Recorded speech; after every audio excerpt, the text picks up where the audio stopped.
Comment bien réussir son film d'aventure et obtenir les meilleures images sans se ruiner. Aujourd'hui, je vais te présenter cette clé pour filmer ton voyage avec un smartphone et avoir un résultat vraiment pro.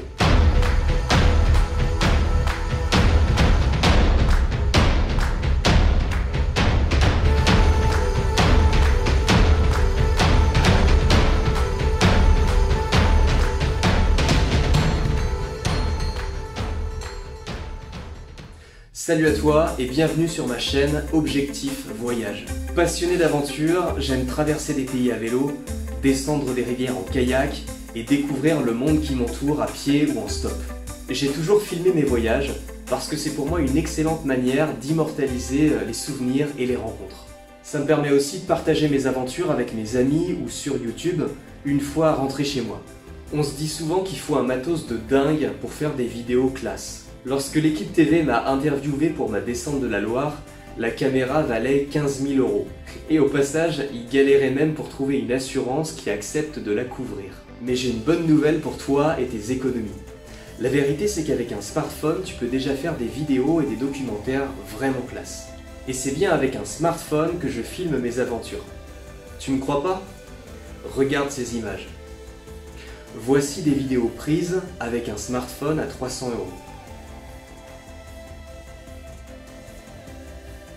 Le plus important, c'est avant tout la stabilisation, la luminosité, le cadrage et la gestion des différents plans au montage. Si ce que je te dis c'est du charabia, pas d'inquiétude. Je vais décortiquer chaque point avec des mots simples pour ne perdre personne en route. T'as pas besoin d'avoir des connaissances de base. Ouvre juste grand tes oreilles et on y va. La stabilisation, c'est le premier point qui va te permettre de passer d'un rendu bas de gamme à quelque chose de pro. Imagine que tu ouvres YouTube et tu tombes sur une vidéo avec une image qui tressaute en permanence. On est d'accord, ça fait mal à la tête. Donc pour éviter que tes spectateurs se sauvent ou cliquent sur la vidéo suivante, il y a 2-3 astuces simples. Si tu regardes, quasiment tous les films et les documentaires ont des images stables. Lorsque tu filmes un paysage, l'erreur du débutant est de se déplacer de droite à gauche beaucoup trop vite. Pour un rendu réussi, déplace-toi extrêmement lentement. Tu peux investir dans un trépied aussi. Le seul inconvénient, c'est que ça peut être gros à transporter. Il en existe aussi des mini qui peuvent s'accrocher partout. Moi, j'utilise une perche à selfie. Ça s'emporte facilement, c'est pas cher et c'est polyvalent. Évite tout déplacement brusque lorsque tu tiens la caméra. Le simple fait de marcher peut déjà dégrader beaucoup l'image. Si tu veux tout de même pouvoir te déplacer en filmant, il existe des perches de stabilisation. Certains téléphones haut de gamme sont aussi équipés de systèmes de stabilisation automatique. Pour résumer, évite au maximum toute secousse, ton image doit rester la plus stable possible et déplace ta caméra très lentement lorsque tu bouges. Allez, je passe au deuxième point essentiel, la luminosité. Lorsque tu filmes à l'extérieur, tu ne peux pas appuyer sur un interrupteur et ajuster l'éclairage comme bon te semble. Et c'est un sacré problème, contrairement à la vidéo en intérieur où tu peux ajuster les choses finement. Alors comment peux-tu tirer parti de cette lumière? La première chose à savoir, c'est qu'il y a des heures plus ou moins adaptées. Le matin et le soir, tu obtiens la meilleure lumière. Les ombres sont douces et les couleurs chatoyantes. C'est le moment idéal pour prendre ton smartphone et immortaliser les plus beaux monuments et paysages. L'après-midi, lorsque le soleil est au zénith, les choses se compliquent. Les ombres sont fortes et les couleurs blanchâtres. Ce n'est pas le bon moment pour filmer. Lors d'une journée nuageuse, le résultat n'est pas terrible non plus. Les ombres sont douces, ce qui est une bonne chose, mais les couleurs, là aussi, sont trop fades. Alors bien sûr, ça m'arrive souvent de filmer mes aventures en pleine journée lorsque le soleil cogne. Dans un voyage, il se passe des choses à tout moment. Et bien sûr, tu ne vas pas t'empêcher de filmer sous prétexte que ce n'est pas la bonne heure. Mais avoir conscience de tout ça te permet d'avoir une bonne vue d'ensemble et d'obtenir les meilleurs résultats. Lorsque tu filmes ton visage ou celui de quelqu'un, évite là aussi au maximum de filmer en plein soleil. Tu te retrouves avec des grosses ombres sur le visage et c'est très moche. Ou alors tu clignes totalement des yeux et c'est vraiment pas mieux. Pour éviter ce problème, tu peux t'abriter à l'ombre pour adoucir les contrastes. La lumière, c'est vraiment trompeur. Nos yeux n'y font pas attention dans la vie de tous les jours. Mais dès que tu fais une vidéo ou une photo, la lumière devient un paramètre totalement essentiel. Je sais pas pour toi, mais moi il m'est souvent arrivé de filmer un monument ou un paysage et j'ai été déçu du résultat parce que la lumière en fait elle n'était pas au rendez-vous. A contrario, tu peux filmer un simple banc au coucher du soleil et avoir un rendu de dingue. Morale de l'histoire, on prête souvent trop attention au sujet et pas assez à l'éclairage. Alors pour résumer, filme le matin ou le soir lorsque c'est possible et évite le plein soleil ou les journées grises. C'est parti pour le troisième point essentiel, le cadrage. Avec la montée en puissance du smartphone, tout le monde peut faire des vidéos. C'est instantané, facile et rapide.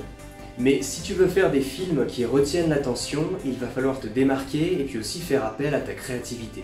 Imagine-toi en train de composer un tableau lorsque tu filmes. Observe chaque objet qui rentre dans ton cadre. Vire le vieux papier toilette ou le sac de pâtes qui se trouve devant toi. Déplace 2-3 objets intéressants pour les ajouter dans ton plan. Bref, ajoute des détails qui vont susciter de l'intérêt. Pour diffuser tes vidéos sur YouTube et aussi pour avoir un rendu plus professionnel, filme toujours tes vidéos en mode paysage plutôt qu'en mode portrait. Pour donner plus de profondeur à tes séquences, filme un paysage ou une scène tout en ajoutant juste devant l'objectif un objet, une plante ou un sujet intéressant. Si tu poses ta caméra sur le sol, le monde paraîtra imposant. Si tu la places au-dessus de ton sujet, en revanche, le monde paraîtra petit et moins effrayant. N'hésite pas à tenter des cadrages inhabituels. En fait, il n'y a pas de règle absolue. Le plus important est de bien observer son écran et d'essayer plusieurs points de vue. Tu veux filmer une statue dans un parc? Essaye une vue d'ensemble, un plan rapproché. Pose le smartphone par terre, insère un objet ou des fleurs au premier plan. Décentre la statue de ton cadrage et place-la sur le côté. Bref, essaye plein de choses pour trouver le résultat qui te plaît. Et surtout, rate plein de cadrages. C'est le signe que tu cherches des nouvelles techniques et donc que tu progresses. Alors, si je résume, essaye de créer un tableau à chaque fois que tu filmes, mets-toi à la place du spectateur et n'hésite pas à tenter des cadrages inhabituels. Quatrième point, la magie du plan rapproché. Lorsque j'ai débuté, je filmais uniquement une scène dans sa globalité sans capturer les détails. Puis, avec le temps, je me suis mis à observer ce que faisaient les pros et là j'ai compris beaucoup de choses. Pour que ce soit clair, je prends un exemple. Imaginons que tu veuilles faire le film de ton campement sur la plage avec tes amis. Tu commences par faire quelques plans d'ensemble, pour que le spectateur puisse voir la scène dans sa globalité. Puis tu vas filmer plein de détails. Les canoës sur la berge, les échecs, les pagaies, des visages, la distribution du repas, ou encore le feu de camp. Tous ces éléments vont permettre au spectateur de s'immerger dans l'univers et de ressentir les éléments un petit peu comme s'ils étaient avec toi. Alors bien sûr, lorsque tu passeras au montage vidéo, les images devront s'enchaîner rapidement pour que ça reste dynamique. Sinon, tu vas perdre à la fois ton rythme et puis aussi tes spectateurs. Pour résumer, plutôt que de filmer un plan d'ensemble pendant 1 minute, multiplie les prises de quelques secondes sur des détails intéressants. Et on passe au 5e point. Le son est encore plus important que la qualité de l'image. Ouais, moi aussi au début, j'y ai pas cru. Puis à force de filmer, j'ai fini par m'en rendre compte comme des millions d'autres vidéastes. 2 techniques s'offrent à toi lorsque tu fais un voyage. Tu peux choisir de parler directement à la caméra ou bien de faire une voix off au montage.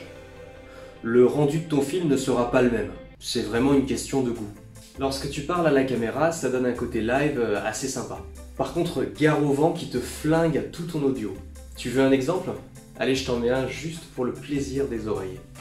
Parce que c'est beaucoup de collines, donc c'est assez crevant. Et ce qu'il faut que vous sachiez, c'est que en général on filme. Donc écoute toujours ta séquence juste après pour voir si le son est correct. Si tu veux une meilleure qualité sonore, tu peux investir dans un micro externe. Insérer une voix off au montage te permet de bien réfléchir à ce que tu vas dire. Ça donne un côté documentaire.